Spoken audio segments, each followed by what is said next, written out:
नमस्कार दोस्तों, जय जोहार। मैं कौशल तिवारी और बिहनिया संझा में आपका स्वागत है। कहते हैं कि पाप का घड़ा एक न एक दिन जरूर फूटता है और इलेक्ट्राल बॉन्ड को लेकर जिस तरीके से भारतीय जनता पार्टी या मोदी सत्ता की करतूत सामने आई है, उसके बाद तो अब यह भी लोग कहते हैं कि भगवान के घर देर है अंधेर नहीं। कितनी करतूतों का खुलासा हुआ है इस दौर में। क्या अब भी वे लोगों की आंख में धर्म की पट्टी बंधी रहेगी और उन्हें मोदी सत्ता की करतूत दिखाई नहीं देगी कि किस तरीके से पैसा लेकर काम दिया गया। मेगा इंजीनियरिंग से लेके वेदांता, कितने ही नाम है फेहरिस्त में जिनसे चुनावी बॉन्ड लेने के बाद पैसा दिए। ठेका दिलाने के नाम पर जमकर कमीशन खोरी हुई, वह भी इलेक्ट्रल बॉन्ड के द्वारा। लेकिन इससे भी भयावह सच तो यह था कि किस तरीके से लोग तड़प रहे थे कोविड में, किस तरीके से सांसें गिन रहे थे लोग, और सरकार कोविशील्ड इंजेक्शन को अप्रूवल करने के लिए क्या चुनावी बॉन्ड के जरिए पैसा वसूल रही थी। और साइरस पूनावाला इसी भरोसे क्या देश का 5वां सबसे अमीर व्यक्ति बन गया। लाशें बिछ रही थी, चिताओं में लंबी कतारें थी, गंगा में बहती लाशों को लेकर तो किस तरह की गुजरात की एक कवित्री ने कविता तक लिख दी थी और उस पर बवाल हुआ था। उसे फेसबुक से कविता हटा देने के लिए किस तरीके से धमकियां नहीं दी गई थी। यानी सब कुछ खेल खेला सत्ता ने पैसे के लिए। लेकिन इस खेल में एसबीआई भी शामिल था। उसने मोदी सरकार को बचाने के लिए क्या कुछ खेल नहीं खेला, वह भी कम चौंकाने वाला नहीं।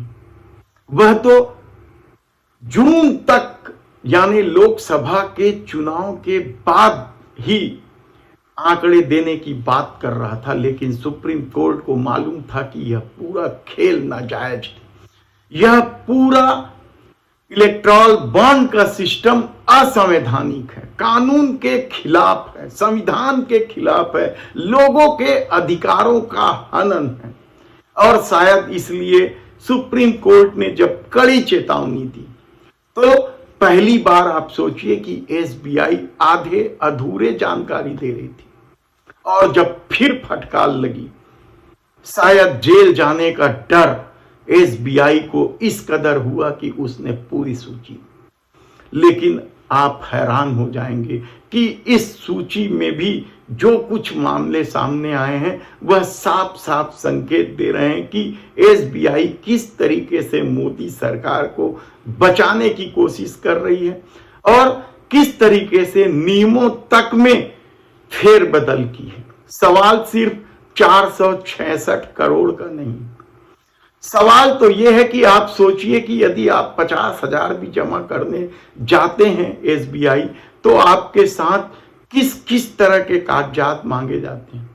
लेकिन यदि 466 करोड़ का हिसाब एसबीआई के पास नहीं है, तो क्या वह सरकार को बचाने की कोशिश नहीं कर रही है? क्या वह 466 करोड़ के चुनावी बॉन्ड टेरर फंडिंग से संबंधित है, या महादेव ऐप से संबंधित है, या फिर देश विरोधी लोगों से संबंधित है, या विदेश से संबंधित है? क्योंकि पाकिस्तान से भी तो पैसा लिया गया है, पाकिस्तान की एक कंपनी से, और उस वेदांता से भी पैसा लिया गया है जिन पर एक चीनी नागरिक को वीजा दिलाने के लिए नाजायज तरीके का इस्तेमाल किया गया था, और ईडी ने बकायदा मामला भी दर्ज किया था। सब कुछ पाक साफ कर दिया गया, क्लीन चिट दे दिया गया, या जांच रोक दी गई। कितने ही मामले हैं। सवाल राजनीति का नहीं है कि किस तरीके से शुभेंदु अधिकारी या हेमंत बिस्वा शर्मा, अजीत पवार, शंकर लाल चौहान नाम फेहरिस्त है, ये बात नहीं है। उन्होंने पार्टी में आया और वॉशिंग मशीन में धुल गए, ये दूसरी बात है। लेकिन आप सोचिए कि यदि दवा कंपनियों से भी घटिया स्तर की दवा की जांच रोकने के एवज में पैसा वसूला जाए तो क्या कहा जा सकता है। लेकिन एसबीआई ने तो इससे भी बड़ा खेल खेला था 2018 के कर्नाटक चुनाव के पहले। इलेक्ट्रॉल बॉन्ड का नियम है 15 दिन के भीतर बॉन्ड भुना लेने हैं उन राजनीतिक दलों को जिनके नाम पर इलेक्ट्रॉल बॉन्ड खरीदे गए। 2018 में कर्नाटक चुनाव के समय करोड़ों रुपए के बॉन्ड नहीं भुनाए जा सके थे और देर हो गई थी बीजेपी को भुनाने में।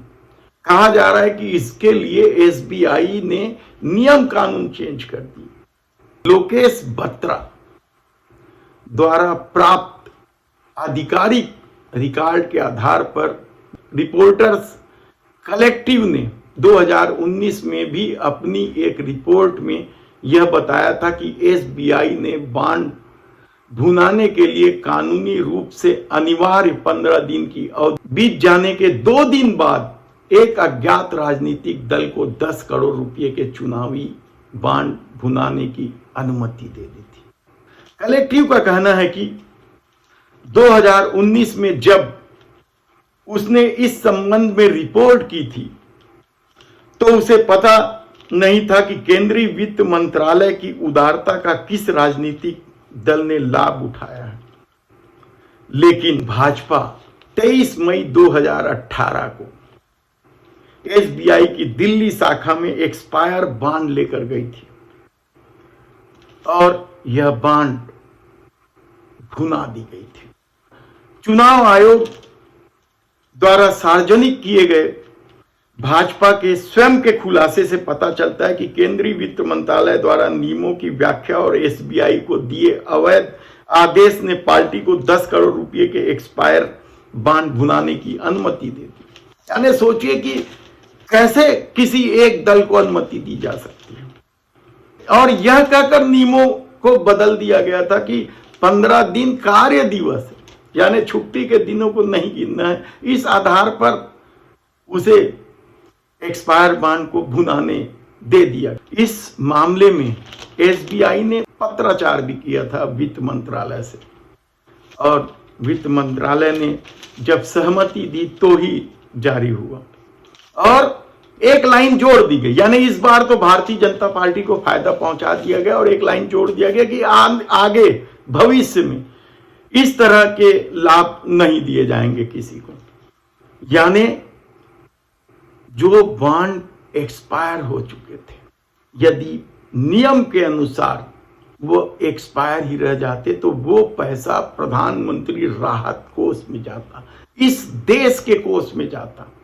लेकिन भारतीय जनता पार्टी के कोष में चला गया सिर्फ वित्त मंत्रालय के कहने पर।